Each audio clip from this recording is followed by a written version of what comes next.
Ndadhini kutumbula waine nando ngaashi kiitopolwa mbyono yokomikandi aakiintu angala ngaa toyi toka talaleka. Sho toka talaleka aluhe ohapu vulu okuningwa ondambo. Angala kuthiga ondambo ndjo yeekama owala yili nga nayi filwe nakufilwe omavi. Yo iiyekelwahi yuunona, omanambo gaanona nenkene aya ngaa kondje iiyekelwahi nayi fulilwe. Hamolwa uundjolowele ashike ihe omolwa wo uukali nawa woye ngoye mwene iiyekelwahi nayi kale hayi silwa oshimpwiyu. Omuntu wuna omayengweno iho thiga iiyekelwahi yoye yili kombanda nga. Iinima ohayi filwa ngaa. Ngele owuli komikunda hono otoyi ngaa konima yoshihwa wu wete kutya opwafa ngaa puna uufo, inda ngaa wuki iwatelele poshihwa pwafa ngaa puna uufo. Ndele shampa owala wa mana ngoye oto file. Indeni muka ninge omapekapeko, iinima mbino otayi tu kwathele. Oshitiyali kehe shimwe ngaa sha nika okweekelwahi unene olutu ngele nalo talu opaleke tashi zi meni mo. Inashi pumbwa nando okuthigwa kombanda. Eshito olya shita nale lyapwa yo iiyekelwahi oyili pamaludhi mbyono hayi zi momalutu gaantu, hayi zi moshiikwatelela keshito. Iiyekelwahi mbyono inayi ekelwahi nande shaampoka. Mpono tashi vulika ngele owuli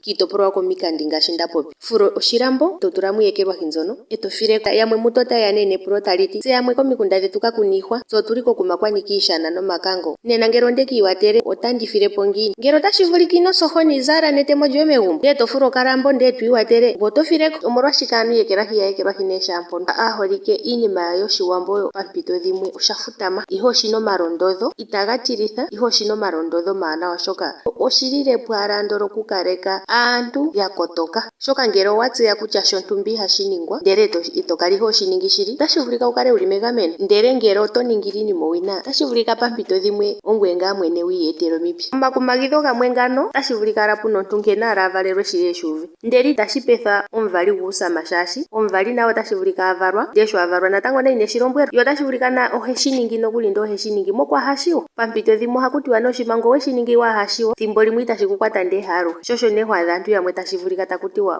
okwiiyadha ngaa eli momipya dhontumba ndele omolwaasho a ninga oshinima keeshishi ndele nani okweshi ningi papuko. Ngele omuntu wana omalovu kuushi kutya ohaga kola, shaa wana omalovu owuna okukolwa. Uuyuni owa nika uukwambepo onkene kehe shimwe toshi ningi tushi ningeni nuukeka. Ashike opuna iinima mbyoka hayi yandwa po opuna iinima mbyoka hayi keelelwa. Ko okukeelela oku vula okupanga oshoka otashi vulika wuka kwatwe komukithi ndele kaguna epango. Ihe ngele owegu keelele owa keelela iinima oyindji.